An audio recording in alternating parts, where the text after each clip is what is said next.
My sister went on vacation with our parents instead of me. But during the trip, she did something really bad and got arrested. Now, our parents see her for who she really is. I'm 23 years old, and I have a younger sister named Lisa, who's 18. I really think she's super mean. I've been trying to tell my parents this for years, but they never believe me. Here's why our relationship is so rocky. My parents adore Lisa because my mom had a miscarriage before Lisa was born. Losing the baby was really hard on my mom, so when Lisa came along a few years later, she was like a miracle to them. They poured all their love and attention into her, making her the star of our family. Now, don't get me wrong, I used to love my sister when we were kids. But as we grew up, I noticed something. Lisa is really good at manipulating everyone around her. She knows how to make herself look good and make others look bad. It's like she's a pro at playing the victim. Once on my birthday, I got this really cool old pocket watch from our grandparents. It was a special gift because my grandma said it was a family treasure. I was super happy about it. But my sister, Lisa, was clearly jealous and kept asking if she could have it too. I said no because it was a present just for me on my special day. She tried to convince our parents to make me share, but since it was from our grandparents, it couldn't make me. That night, Lisa did something really mean. She knew I was terrified of spiders, so she put one in my pillowcase while I was sleeping. When I woke up and felt it crawling on me, I screamed and freaked out. My parents rushed in, worried about what was happening. Lisa acted like she didn't know what was going on, but later she told me she did it to scare me on purpose. She even grinned about it, which really freaked me out. I couldn't believe how mean she could be without feeling sorry at all. I remember one time when I had a crush on a boy named Mark from my class. I finally got the courage to invite him over to watch a movie with me at my house. I was so excited and even picked out a special dress to impress him. But when Mark got to our house, my sister Lisa ruined everything on purpose. She spilled juice all over my dress and started laughing at me. I felt so embarrassed and had to change clothes while trying to hide how upset I was. Then, to make things worse, Lisa started telling Mark embarrassing stories about me from when I was little. I felt really humiliated. Lisa wouldn't leave us alone the whole time we watched the movie. When Mark was leaving, Lisa told him that he could do better than me. Mark seemed uncomfortable and left quickly. I couldn't believe how mean and sneaky my sister could be. I kept telling my parents about Lisa's mean behavior, but they always excused it because they thought she was just young and didn't know any better. They didn't see her for who she really was. Whenever I complained, they brushed it off and saw me as the problem in the family. So I stopped talking about her bad behavior. Lisa kept being their favorite, while I, who was always honest, felt like I didn't belong in my own family. I focused on my studies and got into a good college. This let me leave home and have a better life. But whenever I came back home during breaks, Lisa made it clear she didn't want me there. She ignored me and wouldn't talk to me. During meals, she avoided sitting by me and would interrupt me when I talked to our parents. She always tried to make me feel uncomfortable. She even messed with my things, pretending she needed to borrow them, but would damage or lose them instead. When I complained, my parents didn't do anything and told us to get along. So I started avoiding coming home during breaks. I made excuses to spend time with my friends' families instead. My parents didn't mind, thinking I just wanted some independence and time away from home. When Lisa finished high school, her grades weren't good enough for college, so she went to a community college instead. That meant she didn't have to move out of our parents' house. These days, I work at a big company in San Francisco, and I really like my job. I keep in touch with my parents sometimes, but I hardly ever go back home. I don't talk to Lisa at all. Now onto what happened. My dad had a really bad heart attack recently, but thankfully he survived. He was rushed to the hospital. When my mom called to tell me, I immediately booked a flight home to be with them. The doctors gave my dad a bunch of medicines and told him he needed to exercise more. Since he got out of the hospital, he's been wanting us to spend more time together as a family. I understood, so I stayed at home for a few days. My job lets me work from anywhere, so it was okay. But I noticed Lisa was really annoyed that I was back. I tried to stay away from her because we're both older now, and I didn't want to fight after what happened to our dad. One morning at breakfast, my dad suggested we go on a family vacation since we hadn't done that in a while. At first, I wasn't sure, but I agreed because I knew it meant a lot to him. Lisa wasn't too excited about it, but she had to go with the plan. Dad took care of booking our flights and where we'd stay. I had already asked for time off from work and told my coworkers not to bother me so I could really enjoy the trip with our parents. But when we got to the airport, I found out my flight ticket was canceled. My dad was confused too because he said he had bought it. After checking, we found out that my ticket was the only one that got mysteriously canceled. I stood there, trying to understand what was happening. I looked at Lisa and she had the sneaky grin on her face, like she always does when she pulls off one of her tricks. I realized she must have canceled my ticket, probably from Dad's computer. I started yelling at her, but she just kept smiling. I told Mom and Dad it was Lisa's fault, that she didn't want me on the trip. But Mom didn't believe me. She said Lisa wouldn't do something like that and that I shouldn't be jealous of her. Dad said it might have been a mistake by the airline, not Lisa's fault. I was so frustrated that they couldn't see what Lisa was really like. There was nothing I could do. My ticket was canceled, and there were no more flights that day. I could have flown the next day, but I didn't want to go alone. This was supposed to be a family vacation. I really didn't want to share a room with Lisa on this trip. I had hoped she had grown up since we last traveled together, but if she canceled my flight, I worried she might have more mean plans for me. Dad was unsure at first, saying we could go back home and plan a new trip later, but then he talked about how he missed going on vacations. Mom agreed, saying I travel a lot for work anyway, so I wouldn't miss much if I didn't go. Their words hurt. It felt like they wanted me to say they should go without me, so I told them they could continue the vacation without me, and they agreed without hesitation. Even though I didn't want the money spent on the tickets and rooms to go to waste, I felt sad that they didn't care if I went with them or not. It seemed like they were fine going on the vacation without me. So there I was, alone at the airport while my parents and Lisa went on their trip. I decided to go back home to San Francisco. I didn't want to stay alone in our family house any longer. I tried to forget about what happened and focus on enjoying the rest of my time off from work. I spent my break catching up with old friends and reading lots of books, turning it into a solo vacation at home. Sometimes, my parents would video call me during their trip, and I could see they were having fun without me. It felt like they didn't really miss me on their vacation. Even though I wasn't too upset about missing out, I still felt left out. It reminded me of how my family always seemed to favor Lisa. I hoped that one day they would see her true colors, and it seems like that finally happened. A few days into their trip, I woke up to several missed calls from my mom, worried that something was wrong with my dad's health. When I called her back, she sounded really upset. She explained that they had noticed my dad's important heart medications were disappearing. It was serious because he needed them for his health. They were in a different country and worried if they could find the same medicine there as in the US. They were really concerned about the missing pills and searched their room but couldn't find them. My mom went to Lisa's room next door to borrow some sunscreen while Lisa was away. She was shocked to find all the missing medicines hidden in Lisa's bedside table. It was scary, so she called my dad. He came and found all his missing medication. I think that's when they realized the truth. Their favorite daughter, the one they called a miracle child, had been purposely putting my dad's health in danger. My mom sounded scared as she asked if they should talk to Lisa about it. I told her not to until they got back home. They needed time to think and gather proof before they confronted Lisa with the truth.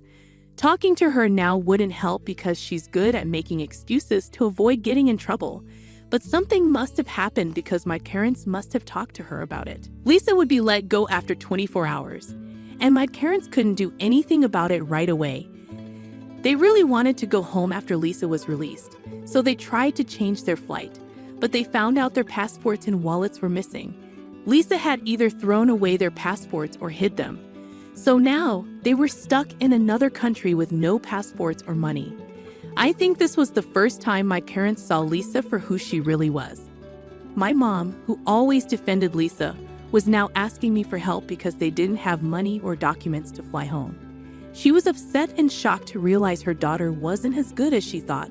I told them not to worry, and I would send them money with Western Union, but they had to find their passports first. I was sure Lisa didn't throw them away. Finally, my parents were realizing I was telling the truth about her all along. They were thankful I was helping them, even though they didn't take me on the trip.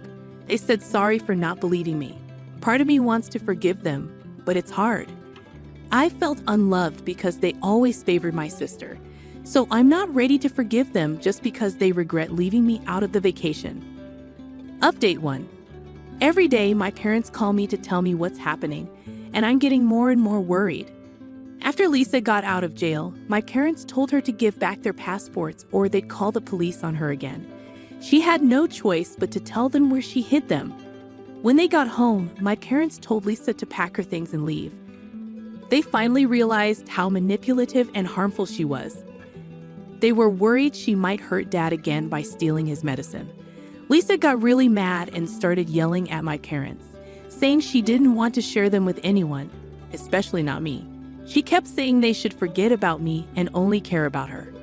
That's when my parents saw how jealous she was and how much she hated me being part of the family. They tried to calm her down, but she just kept yelling at them. She even threatened to make up lies about them to the police if they made her move out. This scared my parents because they're respected doctors in our community, and false accusations could ruin their reputation.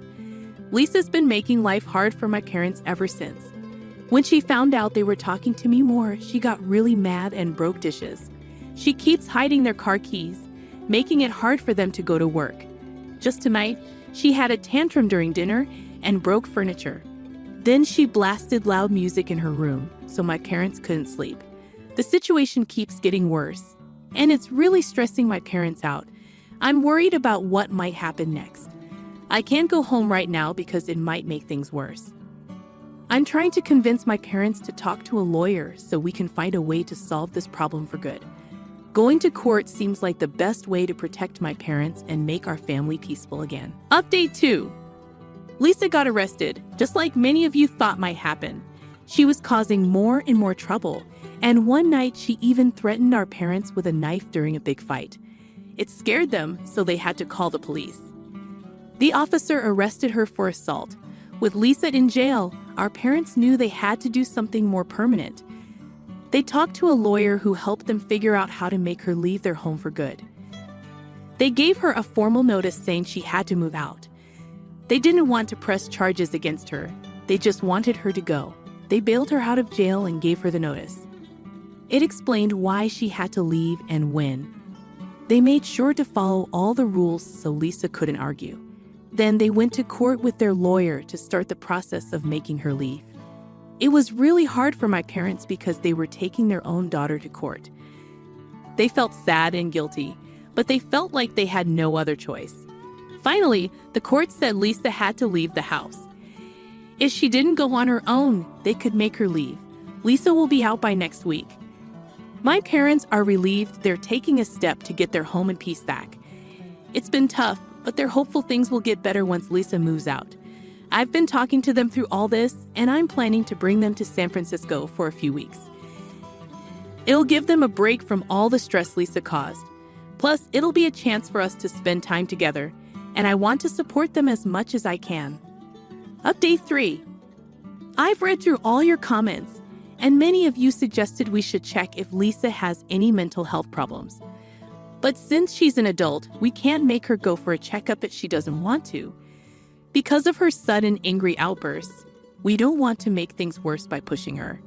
As I mentioned before, my parents came to visit me in San Francisco to take a break from everything that happened. Yesterday evening, we sat down to talk at my place. They were really sorry for not seeing Lisa's true self all these years and asked for my forgiveness. My dad felt bad for not listening to me earlier. They never thought Lisa would turn out like this and didn't see her real character behind her nice behavior. My mom also said sorry for not taking my concerns seriously about Lisa. She was upset to realize how they favored Lisa over me. I told them I appreciated them admitting their mistakes. I shared some tough memories of how Lisa made me feel all those years. My parents were shocked to hear what I went through alone. They admitted they were wrong and said sorry for making me feel left out. They said they always saw Lisa as special because they didn't expect to have her and thought of her as a miracle baby. They really meant it when they asked for my forgiveness. It was hard for me, but it was a start to fixing our family. We're finally talking about the problems we had for years. I told them I need time to trust them again, and we agreed to work on things together. For now, I'm going to enjoy the time I have with my family while they're here with me. Update 4. We've been spending a lot of time together in San Francisco, exploring the city and enjoying meals. It's been nice to reconnect after all the problems with Lisa. My parents didn't just come here to get away from her, but also to rebuild our family. We all want a fresh start. Right now, Lisa is staying with a friend. We can't just leave her alone, even though she caused a lot of trouble. My parents feel responsible for her, even though she did bad things. We think maybe she has some deeper issues causing her behavior. We want to get her checked by a doctor, but we can't force her. We'll try to talk to her about it when my parents go back home. I don't want to talk to her because she's still mad at me, and I don't want to make things worse for her. I told my parents they should meet her in a public place because of her past angry outbursts. Our main goal is for her to understand our side and know we care about her. We're not blaming anyone. We just want to fix our family. We can split up if you want, but I want to stay with our son, John said firmly after scolding me. He seemed satisfied as he took a deep breath. As I thought about how to respond, our son, who had been standing by, stepped forward. "Dad, if you don't know, let me tell you," he said, pointing at his father's mistress. Our son's words made me smile mischievously. "My name's Jennifer. I'm 42 years old and work as a freelance artist. I've been married for 15 years and have an 8th grade son. Since we got married, John has struggled to hold down a job. So I've been the main breadwinner, juggling work, household chores, and raising our child. I've had to work from home because John's jobs were unstable, leaving me to care for our son. It was tough at first, but now I have a stable income from illustrating educational materials, thanks to referrals from previous clients. With David getting older, I can work from home and go out for projects a few times a week. So the 3 of us are living together peacefully, but there's something on my mind about John. Despite my steady income, he doesn't seem motivated to find a new job and seems lost. I'm concerned about him being 44 and not having a clear direction. He rarely works full-time, so he should have free time, but he doesn't help much around the house or with our son David. This has been the pattern since we got married, so I've stopped expecting much from him. He doesn't seem interested in David, who's going through tough teenage years, which bothers me. David isn't very talkative, but he sometimes helps with chores without me asking. Maybe he's learned from seeing me manage work and chores since he was young. David has matured a lot, but John hasn't. Lately, John's been coming home late more often, adding to my unease and frustration. It's natural to feel suspicious. Even on days when he's not supposed to work, he claims to have work-related reasons to leave, but I doubt he's secretly job hunting without telling us. There are some things that make me feel suspicious. Recently, John hasn't been spending much time looking after David. He's taken a sudden interest in driving him to and from his basketball club, even though David is just in 8th grade. We have a rule in our household to always drop off and pick up due to safety concerns in today's world. I've always had to fit this around my work schedule, but John started offering to do it lately. While I appreciate the help, something didn't sit right with me. My suspicion grew when I happened to pass by the basketball club one day. I decided to take a different route home after shopping and saw John there, despite him saying he'd be late due to work out of town. He was chatting happily with a woman who seemed to work at the facility. As I stood there, the woman noticed me and asked if I was David's mom.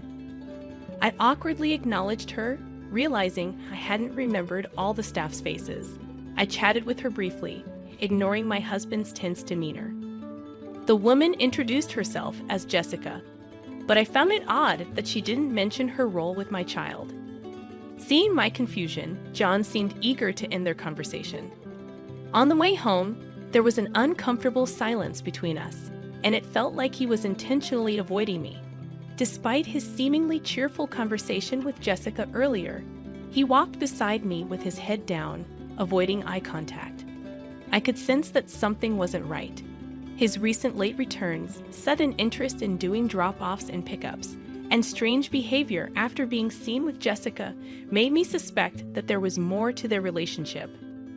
Could he be having an affair with her? Deep down, I had felt a shift ever since he started taking over the transportation duties. He had become distant from me. That day, when our son returned from the basketball club, I casually asked about his father's behavior, but all I got was a dismissive, "I don't know." It seemed our son was frustrated with his dad's insistence on driving him every day. Forcing our reluctant son to go along with it didn't sit well with me. I had been harboring suspicions for a while now, and it seemed they were about to be confirmed. I was just passing by, so I thought I'd drop in. "David, how are you feeling?" Jessica said as she entered our home. "Thank you for coming all this way, Jessica."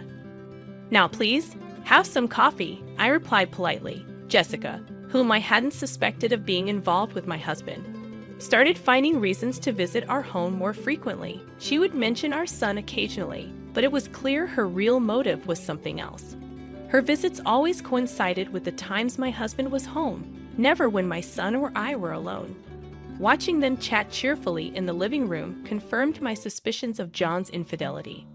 About a month after I first noticed his odd behavior, he began coming home later and later, sometimes disappearing for days at a time. When I confronted him about sneaking in late one night, he joked about it, but his reaction changed when I mentioned cheating. He snapped at me, telling me to mind my own business and focus on my work. His irritation was evident as he stormed out of the room.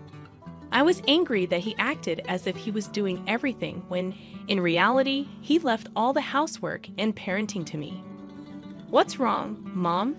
David, who had been witnessing our arguments, spoke up unexpectedly. "Oh, it's nothing. Why are you still awake?" I deflected, but David seemed hesitant before finally opening up about his suspicions regarding Jessica, whom he believed might be involved with his father. He found her clingy and irritating, especially since she would come to our house uninvited. It was a relief to know that I wasn't alone in disliking her presence, but the situation was far from resolved. When I returned home from a client meeting, I heard laughter coming from the living room. It was John and Jessica. David must have stayed in his room as he didn't join them. As I entered the living room, both John and Jessica turned to look at me. John appeared uncomfortable as usual, while Jessica greeted me with a confident smile. "Welcome back, David's mom." Jessica greeted me as I bumped into John, who then invited me inside. I couldn't shake off the unease I felt about Jessica addressing my husband by his name. "Oh, we seem to run into each other often, don't we? Isn't work keeping you busy?" I retorted with a touch of sarcasm. Jessica replied with a smug expression.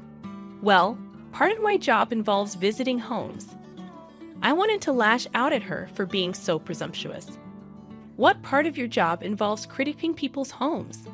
I wanted to ask, but I held my tongue. Instead, she commented on the cozy atmosphere of our house, insinuating that it wasn't kept very clean. Her sly grin made it clear she was enjoying pointing out my shortcomings. My husband didn't defend me. Instead, he chuckled along with Jessica, even adding that I should do better with the housework since I'm always home. It frustrated me that I was the only one being mocked. Feeling overwhelmed, I quickly retreated to the bedroom, still holding my belongings, overcome with frustration, sadness, and embarrassment. I worried that Jessica might replace me in my family eventually. If she wasn't involved with my son's basketball team, I might have confronted her, but I hesitated for my son's sake. Despite my concerns, my husband and Jessica continued their rendezvous, openly displaying their relationship while I remained silent. People told me they often met under the guise of discussing our son's education.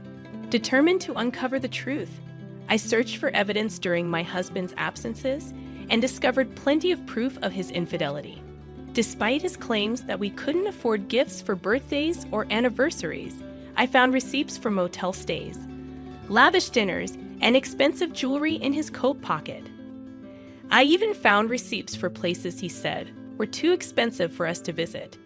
It pained me to think he spent money on his mistress, but not on his wife. Despite my hurt, I stayed composed and continued gathering evidence. Divorce crossed my mind, but I wanted to wait until David graduated high school. Nevertheless, I resolved to gather as much evidence as possible to protect myself. I wondered where my husband got the money for his affair. Even if he used his entire salary, it would be challenging to sustain. Lost in thought, I suddenly remembered our college fund account for David. A wave of dread washed over me as I checked its transactions, revealing large withdrawals over the past few months. I had opened the savings account specifically to secure my son's education funds just in case. It had been a while since I last checked it, and I was shocked to discover that the balance had significantly decreased. Despite meticulously managing our credit card usage and monthly bills, I had neglected to monitor the savings account regularly. The realization hit me hard, and I struggled to steady my trembling hands. The money he spent on his affair came from the savings I had diligently set aside for our son. At that moment, I no longer cared who he was having an affair with. What I couldn't forgive was that he had used the money meant for our child's future for his own selfish desires. His betrayal against me as his wife paled in comparison to the betrayal against our son.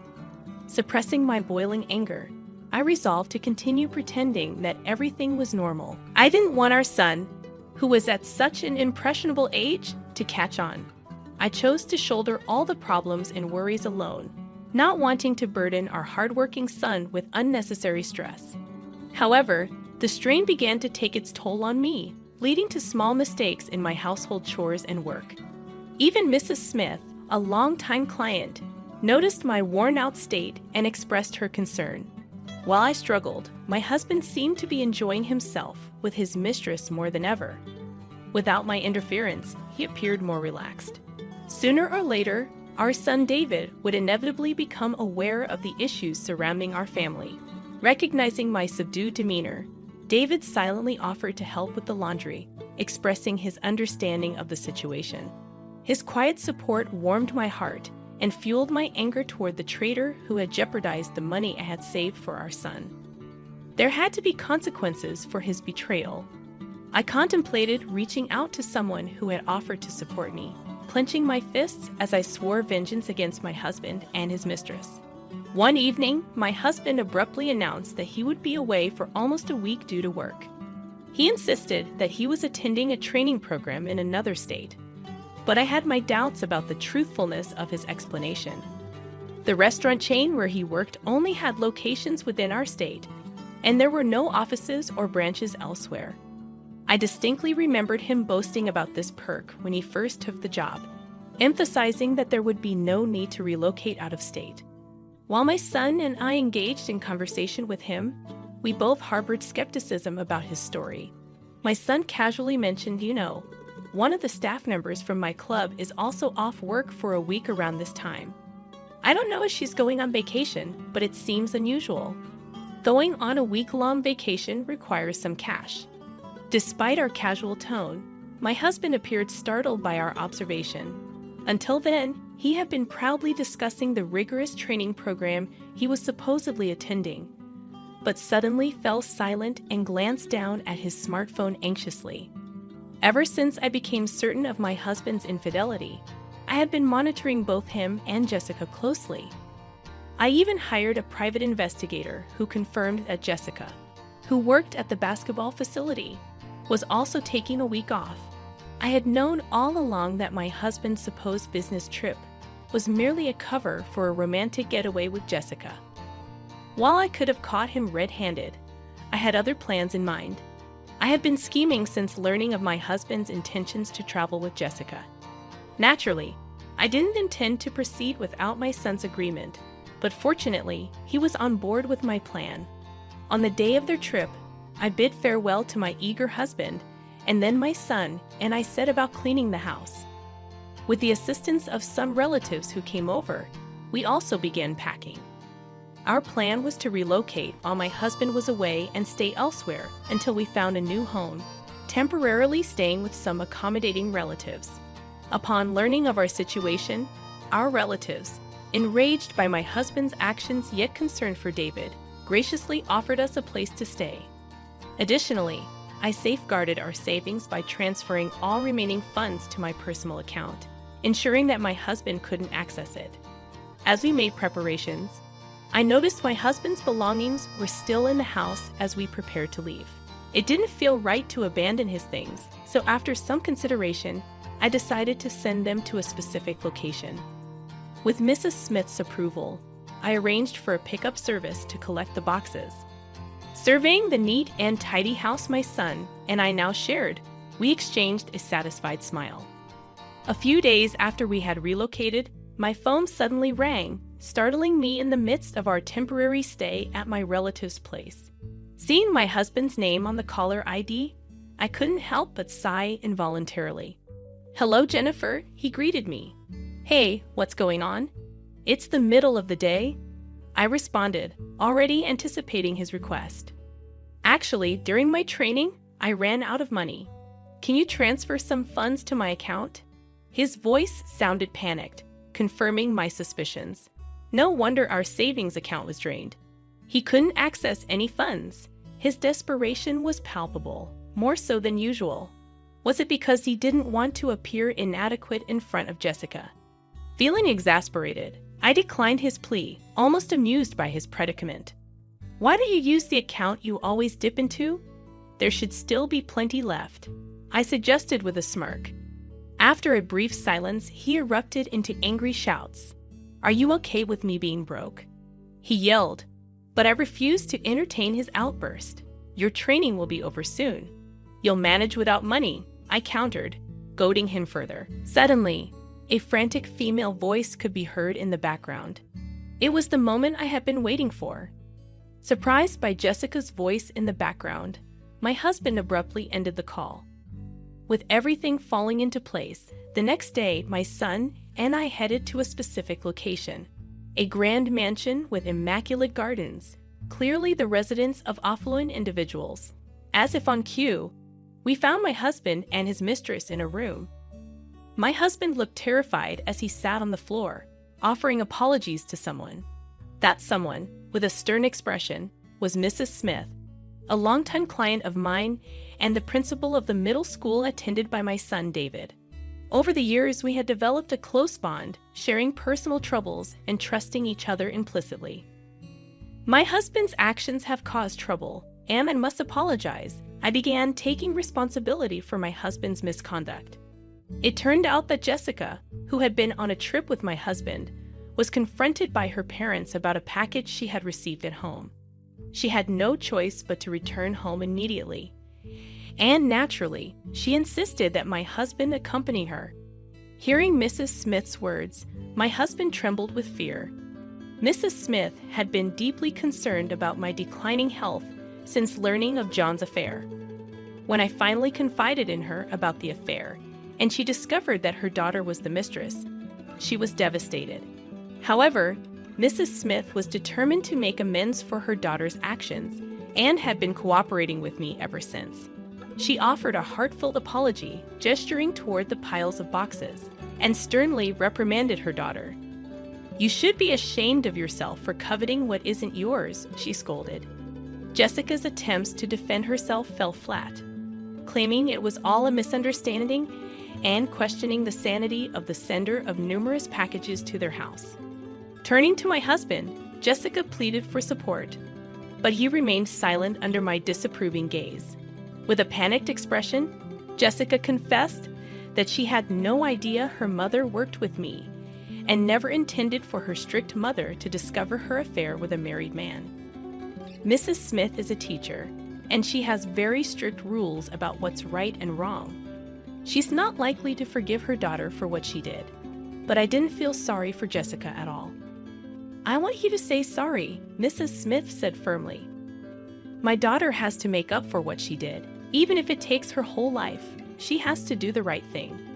"Why is this happening to me?" Jessica cried, but I didn't pay attention to her. Instead, I looked at my husband, who was standing silently beside her. "Don't you have something to say?" I asked him, feeling angry. Then, unexpectedly, David, who was standing behind me, spoke up. "Jessica isn't just a regular worker. She's only an intern at the club," David said firmly. "And don't you dare try to be friendly with me again. Your flirting with other men is gross." It turned out that Jessica wasn't even officially hired at the club. My husband always thought Jessica was very skilled and passionate about working with students, which I found funny. It turned out they both had secrets. Seeing Jessica's shocked face, I decided to give her some advice before I left. "Did you know that I pay for everything? The rent, our living expenses, and even David's school fees?" I told her. "John has been doing odd jobs for years, but you wouldn't know that." "Hey, hold on a minute." John tried to interrupt, but it was too late. Jessica was so surprised by what I said that she collapsed on the spot. It turned out John had been pretending to have plenty of money, hiding the fact that I was the one supporting our family. He wanted to impress Jessica, so he made it seem like he had everything under control. He made me look lazy and useless in front of her.